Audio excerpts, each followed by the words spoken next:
Keď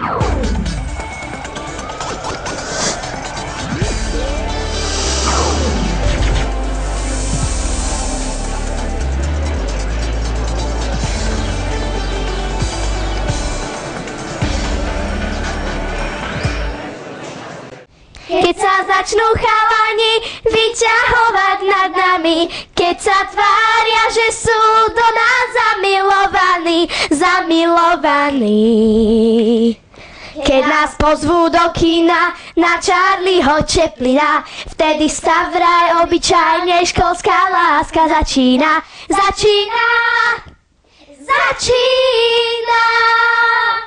Fú, super! Babi, Miška, Barborka a Sárka, vítajte v televízii Central v talk show Hudobné fragmenty. Ahojte. Dobre. A takisto vítam aj Peťa Marcina mladšieho, môžem to tak povedať. Ahoj. Jasné. A dievčatá Miška, Barborka a Sára tvoria skupinu Girls, ktorú teda založil Peťo, ale o tom sa budeme rozprávať trošku neskôr. Ja to ale nespievam. Peťo tam nespieva. Ale možno by si celkom aj zapadol, čo? Za pár rokov. Dobre. Babi, ako sa máte vy, povedzte? Ako trávite tento čas? Super. Máte radi zimu? Áno. No, ale viac leto asi. Viac leto? Lebo vtedy v lete sa môžeme kúpať. A v zime kúpať, a v zime je zima. A v zime je zima. Áno. Ale v zime sa môžete lyžovať, sánkovať napríklad. Čo vy na to? Áno. Ale je zima. A máme sa rada. poriadne obliecť. No. Dobre. Na úvod povedzme to, že dievčatá chystajú svoj prvý album, svoj prvý debutový album, ktorý vyjde až v apríli. O ňom sa tiež budeme rozprávať trošku neskôr. Ale vlastne tento album môžeme dať našim divákom ako cenu. Takže opäť pozorne sledujte túto talk show. Pozorne počúvajte Barborku, Mišku a Sáru a tieto tri dievčatá sa vás v závere niečo opýtajú a budete môcť mailovať a súťažiť o toto CDčko, ale o tom až potom. Dobre, dievčatka, takže povedzte mi niečo o sebe. Miška, začni ty. No tak bývam v Nitre. Koľko máš rokov? Kde mám bývaš? 12 rokov, mám domáce zvieratko, psa a aj vtáčika. Nie je to mutant, to je pekný pes. No a Prečo mutant? Počkaj. Pretože že vraj to je z nejakého psa. pestík skrížený so zlatým retrieverom. Aha. Pestík takto má zlatý retriever. Skrátke mutant. Dobre, takže máš mutanta. Nemám psa, mám psa. Máš psa? Mutanta. A kde bývaš, Miška? V Lužiankach. V Lužiankach pri Nitre. Čiže televíziu Central asi sleduješ. Áno? Pravidelne. Dobre, navštevuješ základnú školu, predpokladám. Aký ročník, alebo koľký ročník? 6. ročník. 6. ročník. A čo patrí medzi také tvoje záľuby, koníčky? Záľuby. Okrem spevu. Plávanie, aj zimné športy ako zimné korčulovanie, lyžovanie. No, to je tá zima, čo sme spomínali. Dobre, Barborka. Mám 11 rokov, bývam v Trnave, moje najlepšie záľuby sú napríklad... A srandový člen. Áno, to je. Najzábavnejší člen skupiny. Hej. A moje také koníčky, no, je napríklad korčulovanie a kolobežkovanie a také. A spievanie. Aj to. A skupina Girls. Áno. Áno. Dobre, Sára. Takže môj koníček najobľúbenejší je teda spev, ale okrem toho rada športujem, rada hrám ako herectvo, tancujem, potom som z Bratislavy. Áno. No. Čiže tam nacvičujete v Bratislave a dokonca som sa, Sára, od teba dočítala, že ty spievaš aj v sprche, nie, to je Miška. Áno? Trošku som to poplietla, ale Sára, dobre, začnem teda tebou. Máš prezývku Čajočka, je to tak, dievčatá? Áno. A prečo Čajočka? Lebo tak ona stále chodí do zrkadla, tak obdivuje sa. Pintí sa, predvádza sa ako modelka. Áno. Ale spevačka sa musí trošku predvádzať však. No.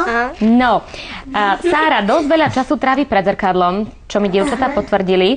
Tanec jej ide asi najlepšie. Áno. Prečo? Áno. Navštevuješ nejakú, možno základnú umeleckú školu, možno nejaký iný krúžok tanečný? Hej. Kde, čo? V Bratislave a volá sa to muzikálové divadlo Alkana. Alkana, takže tam tancuješ. A to je vlastne aj také herectvo a tanec A v jednom. A spev. Dobre, takže to bola Sára, Barborka tu v strede. Je najzábavnejší člen, čo mi dievčatá potvrdili. No, A je super baba. Aj oni sú super. Máme radi. No a teraz, nevydrží sa nesmiať dlhšie ako minútu. Vyskúšame to? Áno. A už sa zasmiala. Takže budeme sa smiať, dobre, počas tejto celej talk show. No, je to skutočný živel, ústa sa je len tak ľahko nezavrú. A niekedy... Je. No, a niekedy je taká akčná, že ju stratíte a neviete ju nájsť. Áno. No. Poviem jednu pikošku, no. Išli sme sa fotiť. Áno. A nevideli sme nájsť Barborku, preto... Tak sme ju tam hľadali, to bolo na mini-talente. A vôbec sme ju nevedeli nájsť a... A potom si ju ale našli. Áno, potom už Potom zase stratili. No, potom zase Miška. Áno. Takže tak, no. No a Barborka je z Trnavy a teda opäť som sa dočítala na vašej stránke www.skupina-girls.sk, že má veľmi pekný trnavský prízvuk. Tak nám niečo také povedz, aby sme zachytili ten trnavský prízvuk. Čo napríklad? No neviem, niečo nám povedz ešte. Napríklad, ako sa ti páčila show, mini-talent show Bola slovenskej super. televízie? Bola super. No. No povedz niečo po trnavsky. A ja nevím. Cicho. A ja nevím. Teraz sa prezradila. Alebo cicho, alebo zíru, či čo, že? No, dobre. Ale niekedy to leze na nervy. Trnavský. Už sa na to začíname Áno. zvykať, už sa učíme. Tak možno oni Ale povedia, že im lezie na nervy bratislavský prízvuk, vieš? No. Sára. No, Miška je asi najrozumnejšia, je najstaršia. Je, Miška to má je pravda. 12 rokov, Barborka má 11 a Sára má 10. 12, 11, 10. Ale je taký malý nerváčik. Áno, je. Trošku väčší, ale to nevadí. Taký väčší trošku. Ale si. Si Miška. Miška. Ale to teraz zatajilo. No, ale povedzte mi, dievčatá, že prečo je Miška taký nerváčik? Čo ju dokáže vytočiť, nahnevať? Tak lebo napríklad, keď my sme boli v tom Senci a my sme trošku akože mali tam neporiadok zo sadku, tak ona začala upratovať a začala mať také nervy, že... Áno, že prečo tu nie je taký poriadok? Áno, že stále rozhadzujeme iba a nič iné nevieme. To som nepovedala, to som nepovedala. Alebo som niečo pošepkala Baške a Miške nie, tak povedala, Tak sa že prečo nahnevala. ste mi to nepovedali? A mňa, že mne nič nehovoríte a tak, ale to nie je pravda, my ju máme veľmi rada. Veľmi. No, Miška, ďalej, o tebe som sa dočítala, že trpíš takou predstavou, že spadneš počas choreografie. Áno. Keď sme boli na mini-talente, že Miška? Že čo, ak spadnem z pódia?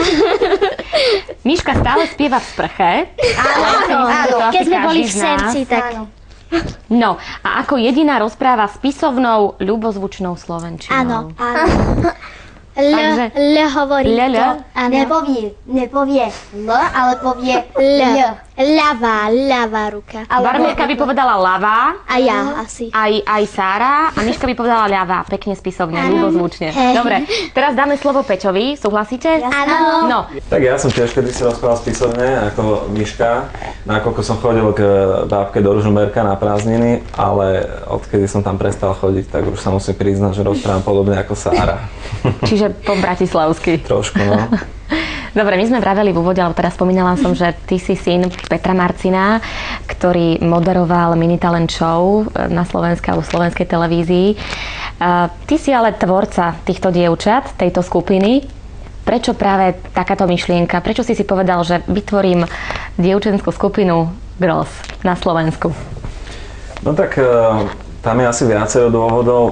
Prvý je, že prakticky už od mojich nejakých začiatkov pracovných ma vždycky bavila práca s deťmi a nejakým spôsobom ma to naplňalo. Je to super, lebo človeku to dodáva fakt takú pozitívnu energiu, keď trávi čas s takýmito tromi individuami, ktorí sa nezavrú ústa.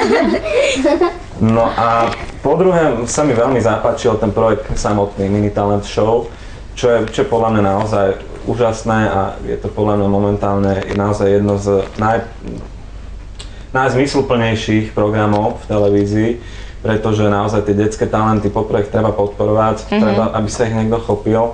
V prípade, že sú z nejakých horších sociálnych pomerov, je to ešte dôležitejšie, aby im niekto pomohol. Určite. No a už aj samozrejme pre divákov je to podľa mňa úžasné, keď vidia šikovné deti nádherné v rôznych smeroch. No. A čo sa týka Girls, tak tam to vzniklo vlastne čisto preto, že ma napadlo, že na Slovensku absolútne nič Nemáme nie je, takúto skupinu, čo sa to je týka či už pravda. detských